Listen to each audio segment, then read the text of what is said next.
Le Tyrannosaurus rex représente le prédateur terrestre le plus massif à avoir jamais parcouru la Terre.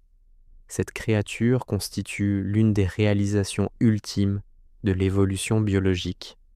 L'animal possède des caractéristiques si fascinantes et troublantes qu'il a captivé et remué la fascination humaine pendant plus d'une centaine d'années. Cependant, il y a quelque chose que la plupart des individus ne parviennent pas à saisir. L'intégralité de ce que les gens croient comprendre sur ce dinosaure est probablement incorrecte ou au minimum pas complètement exacte. C'est parce que ce n'est que récemment que les technologies émergentes ont commencé à permettre aux chercheurs de véritablement comprendre comment cette créature existait réellement. Les découvertes que nous avons faites démontrent que la véritable nature de ce prédateur s'étend bien au-delà de sa simple taille énorme. Les chercheurs ont récemment découvert quelque chose dans les restes fossilisés qui ne devrait pas être présent après que 66 millions d'années se soient écoulées. Il ne s'agit pas d'une question de contamination ou d'imagination pleine d'espoir. Les scientifiques examinent des protéines sanguines authentiques, de véritables molécules organiques qui ont inexplicablement persisté depuis la période où les dinosaures dominaient la Terre. Ce qui rend cette découverte encore plus stupéfiante, c'est qu'il ne s'agit pas d'une seule découverte. Il y a toute une série de révélations qui transforment fondamentalement notre compréhension précédente de ce prédateur le plus renommé à avoir jamais existé. Pendant que les chercheurs identifiaient une chimie impossible retenue dans les os anciens, ils apprenaient en même temps que ce prédateur apex n'était même pas le seul dirigeant au sommet de la chaîne alimentaire. Pendant plus d'une centaine d'années, ceux qui étudient la vie ancienne ont accepté une vérité fondamentale concernant les fossiles. La matière organique disparaît entièrement à travers les échelles de temps géologiques. Le mécanisme connu sous le nom de diagenèse démantèle méthodiquement les protéines, le matériel génétique et toutes les molécules biologiques supplémentaires, ne laissant derrière que de simples empreintes minérales des organismes qui existaient autrefois. Les structures squelettiques se transforment en roches par des mécanismes de remplacement et tout vestige de la chimie de l'animal original disparaît dans les profondeurs du temps. Cette connaissance a influencé la façon dont les chercheurs menaient les investigations sur les dinosaures. Ils comprenaient qu'ils pouvaient examiner la structure et la forme squelettique et la mécanique du mouvement, mais jamais la biochimie réelle de ces géants anciens. La composition chimique avait disparu de façon permanente. Cela représentait le principe établi. Puis les enquêteurs ont commencé à découvrir quelque chose qui violait chaque directive établie.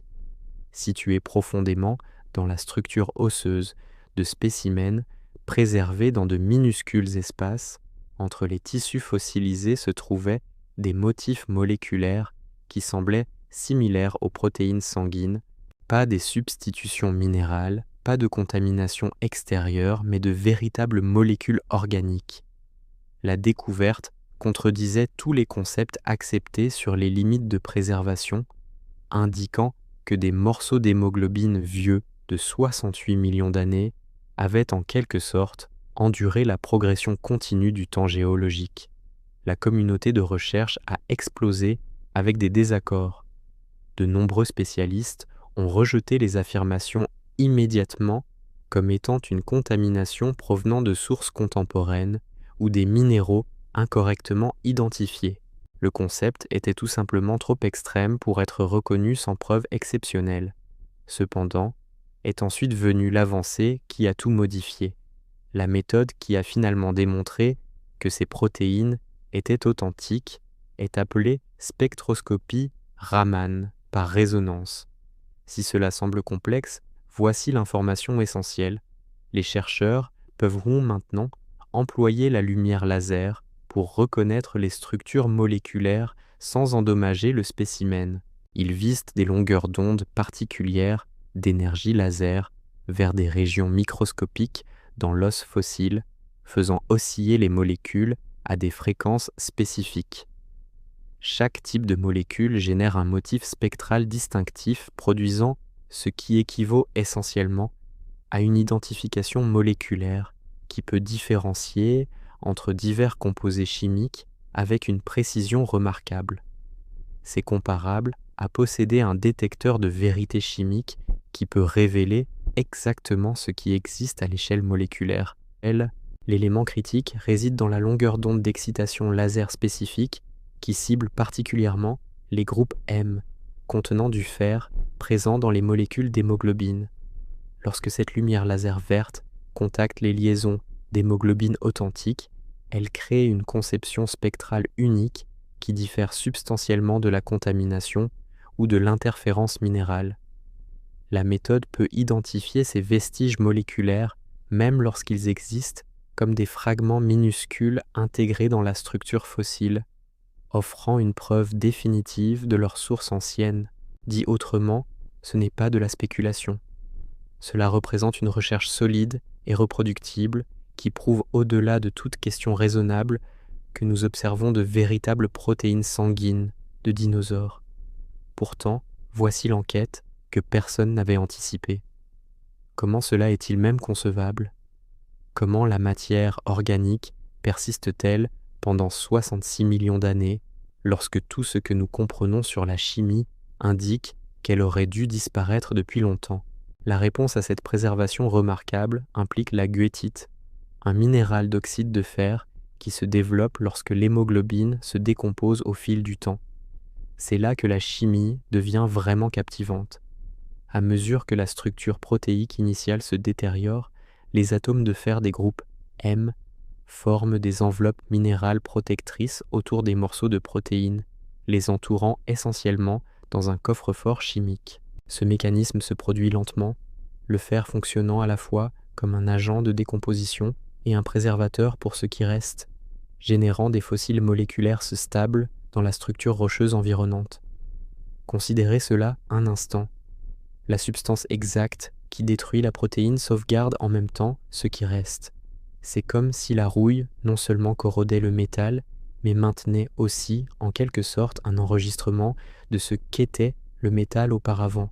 Les environnements riches en fer pendant l'enterrement accomplissent une fonction essentielle dans ce mécanisme de préservation en formant des connexions chimiques entre les résidus organiques et les minéraux adjacents. Ces connexions stabilisent les morceaux de protéines contre la décomposition totale, permettant à certaines structures moléculaires de continuer à exister bien au-delà de leur durée typique. La chimie fonctionne parce que le fer crée des liaisons particulièrement robustes avec les molécules organiques, produisant des combinaisons hybrides de minéraux organiques qui résistent au processus standard de décomposition et de dégradation. Cependant, avant que quiconque ne commence à imaginer que nous pouvons récupérer du matériel génétique de dinosaures et construire un véritable parc préhistorique, cela doit être arrêté immédiatement. Cette découverte comprend des restrictions importantes qui modèrent toute attente de renaissance génétique, alors que les molécules d'hémoglobine peuvent persister grâce à la préservation facilitée par le fer. Le matériel génétique reste beaucoup plus délicat et vulnérable à la décomposition complète à travers le temps géologique. L'arrangement en double hélice qui contient l'information génétique ne peut pas endurer l'assaut chimique de millions d'années, même dans les circonstances de préservation les plus bénéfiques. La structure moins complexe de l'hémoglobine et sa teneur en fer lui fournissent des avantages que le matériel génétique ne possède tout simplement pas. Par conséquent, non, nous ne dupliquons pas de dinosaures dans un avenir proche. Cependant, voici ce que nous pouvons accomplir, et c'est presque aussi palpitant. L'importance des protéines sanguines préservées atteint bien au-delà de la simple vérification que la matière organique peut persister. Ces fossiles moléculaires constituent des traces chimiques de la physiologie des dinosaures, fournissant une preuve directe de la façon dont ces animaux fonctionnaient à l'échelle cellulaire.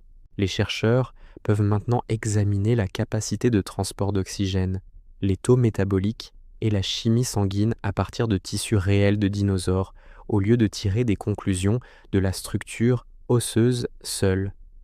Cette archive chimique ouvre des voies d'investigation complètement nouvelles pour comprendre la biologie des dinosaures qui étaient auparavant considérées comme impossibles. En examinant les protéines préservées et leurs combinaisons minérales de fer, les enquêteurs peuvent explorer des questions sur le métabolisme des dinosaures, les modèles d'activité et les modifications physiologiques que nous ne pouvions jamais aborder auparavant. Les preuves fossiles moléculaires fournissent une vue sur les opérations internes de ces prédateurs anciens, exposant des secrets qui ont été sécurisés pendant des dizaines de millions d'années. Vous voulez déterminer si ce prédateur apex était à sang chaud ou à sang froid. L'hémoglobine pourrait fournir des réponses. Vous voulez comprendre avec quelle efficacité il gérait l'oxygène. La chimie contient des indices. Vous voulez comprendre comment son sang s'est ajusté au climat de la période tardive. Les molécules conservent l'information. C'est similaire à accéder à un laboratoire d'il y a 66 millions d'années avec des spécimens réels du prédateur, le plus célèbre de l'histoire, positionné sur le comptoir en attendant d'être examiné. Cependant, voici ce qui rend cela encore plus remarquable. Pendant que les chercheurs révélaient ces mystères biochimiques, ils apprenaient en même temps que ce célèbre prédateur lui-même n'était pas ce que nous supposions qu'il était.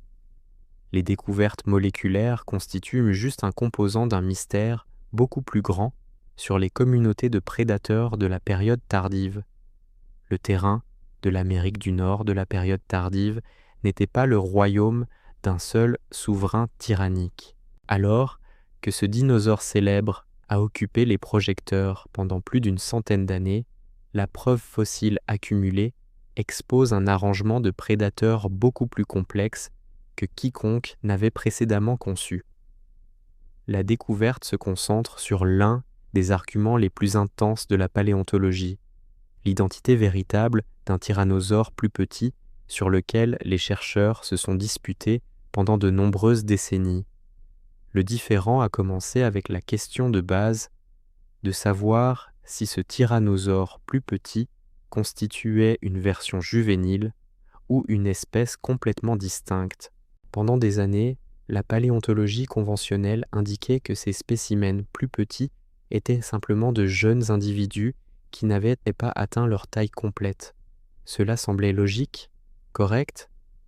Vous localisez un petit tyrannosaure, vous présumez que c'est une forme de bébé du grand. Affaire résolue. Cependant, de multiples caractéristiques anatomiques ne correspondaient pas aux traits juvéniles typiques.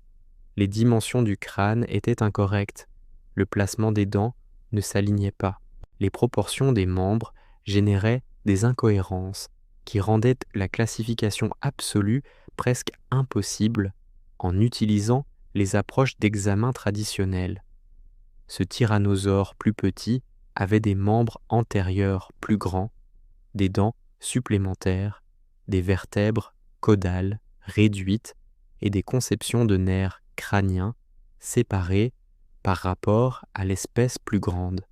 Ces caractéristiques sont établies tôt dans la croissance et incompatibles avec les séquences de croissance de l'espèce plus grande. Dit autrement, si vous êtes créé avec une configuration nerveuse particulière dans votre crâne, elle ne se transforme pas à mesure que vous mûrissez. Et ce tyrannosaure plus petit possédait la configuration incorrecte pour être une version juvénile du prédateur plus grand. Pourtant, la vérification est arrivée d'une découverte fossile vraiment magnifique.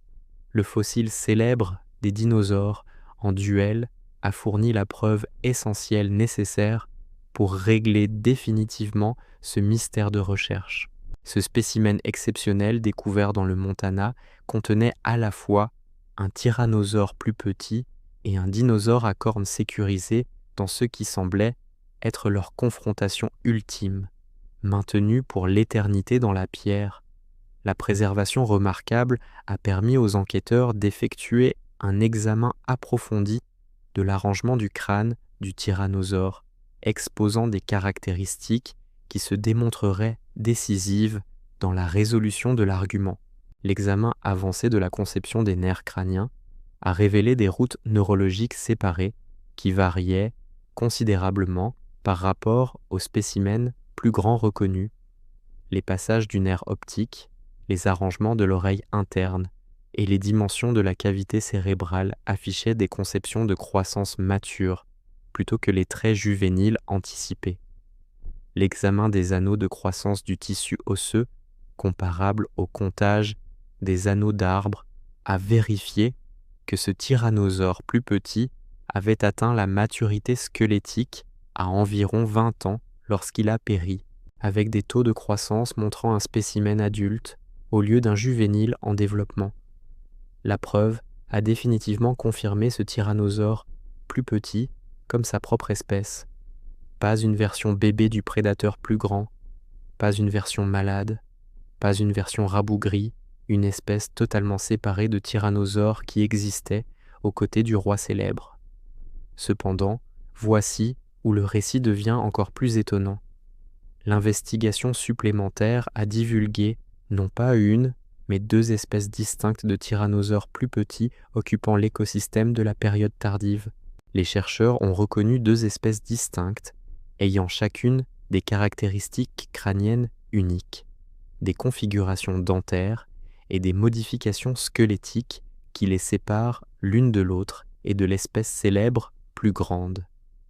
Un nom fait référence à la rivière de la mythologie grecque, la rivière de l'oubli, reconnaissant comment cette espèce est restée oubliée pendant des décennies tout en étant incorrectement identifiée comme des spécimens juvéniles du prédateur plus grand. Ces découvertes indiquaient que 3 espèces distinctes de tyrannosaures vivaient ensemble pendant cette période, formant un arrangement de guildes de prédateurs d'une complexité extraordinaire pendant le dernier million d'années avant l'extinction de masse. Réfléchissez à ce que cela signifie. 3 prédateurs, apex, tous dans la même famille, tous poursuivant des proies dans la même région générale en même temps. Comment cela fonctionne-t-il même? Dans les écosystèmes contemporains, vous observez rarement plusieurs grands prédateurs dans le même rôle écologique. Les lions et les léopards en Afrique divisent leurs proies par dimension. Les tigres et les léopards en Asie se préviennent mutuellement par des sélections d'habitats séparés. Par conséquent, comment 3 tyrannosaures existaient-ils ensemble sans s'éliminer mutuellement par la compétition? Les conséquences de cette variété de tyrannosaures ont fondamentalement modifié notre compréhension des écosystèmes de la période tardive. Posséder 3 espèces de prédateurs apex occupant le même territoire géographique pendant la même période exige une séparation écologique sophistiquée pour prévenir la rivalité directe pour les ressources restreintes.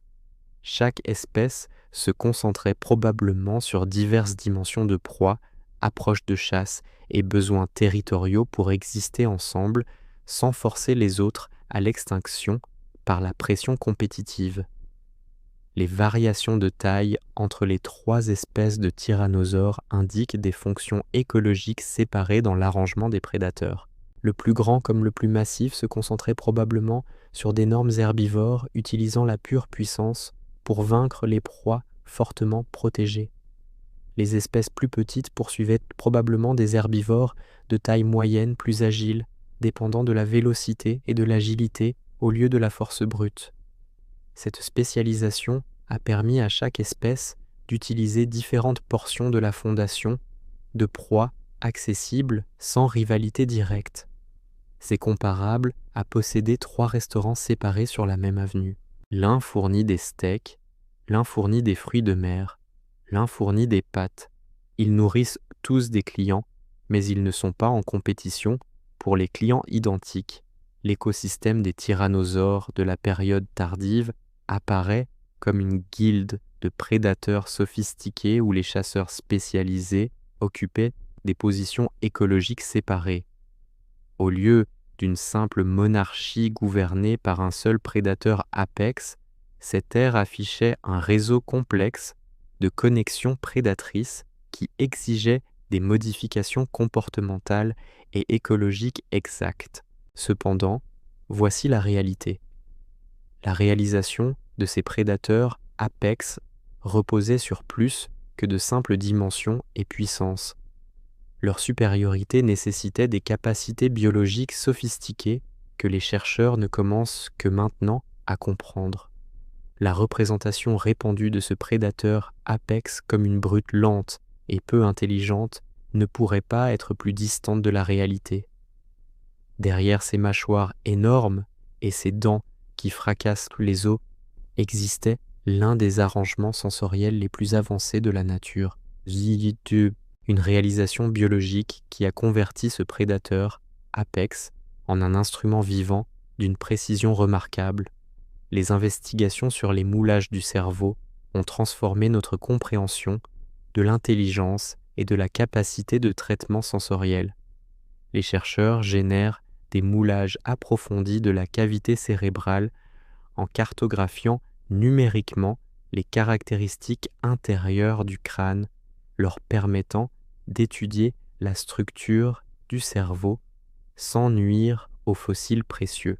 Ces moulages exposent que ce prédateur avait des capacités de traitement sensoriel qui correspondaient aux prédateurs apex contemporains avec des structures cérébrales raffinées pour la chasse et la survie dans le monde ancien. L'arrangement visuel de ce prédateur fonctionnait comme un mécanisme de ciblage de précision.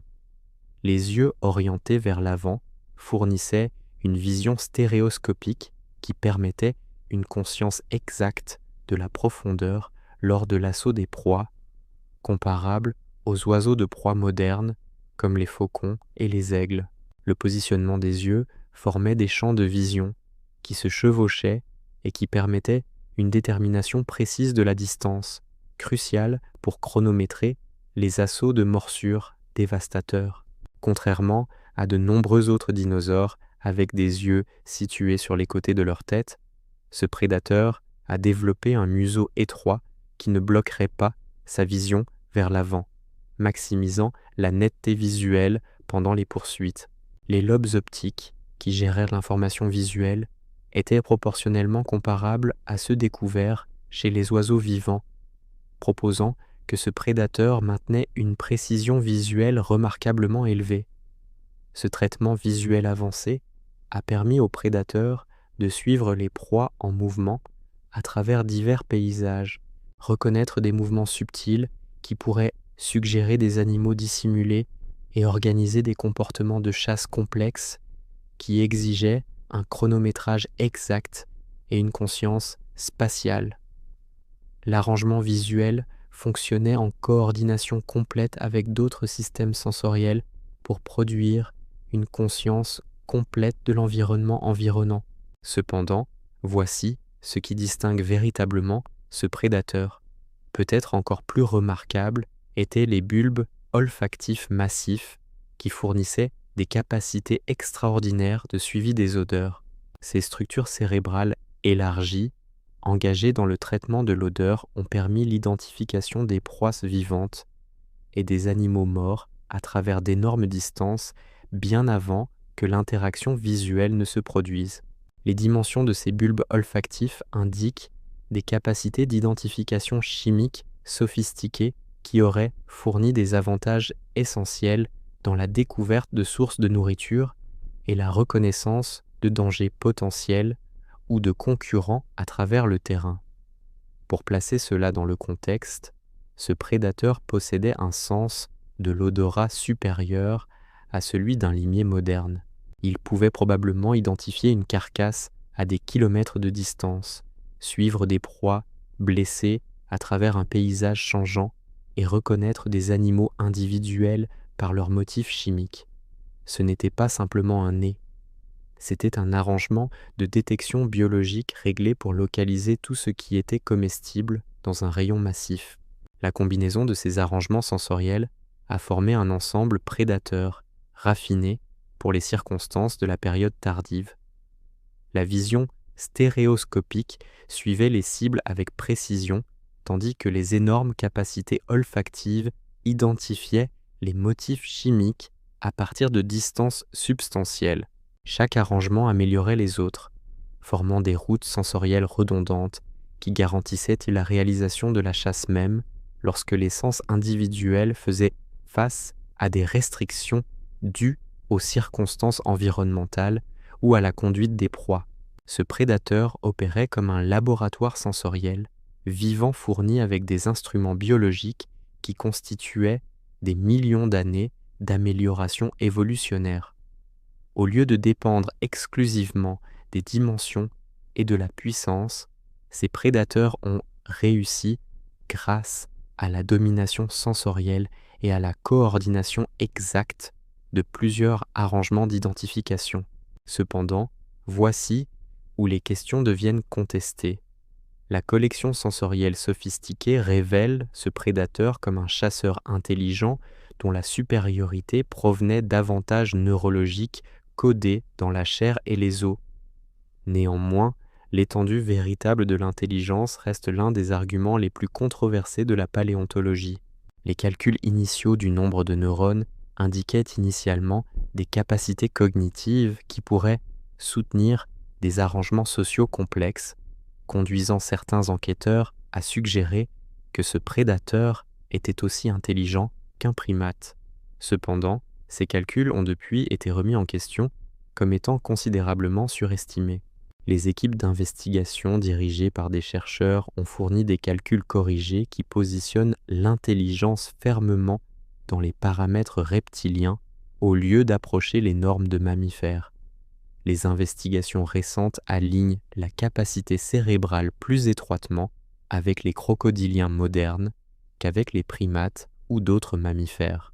Les calculs révisés tiennent compte des différences de base entre la conception du cerveau reptilien et mammalien, reconnaissant que la concentration de neurones et l'efficacité de traitement varient considérablement entre ces catégories de vertébrés.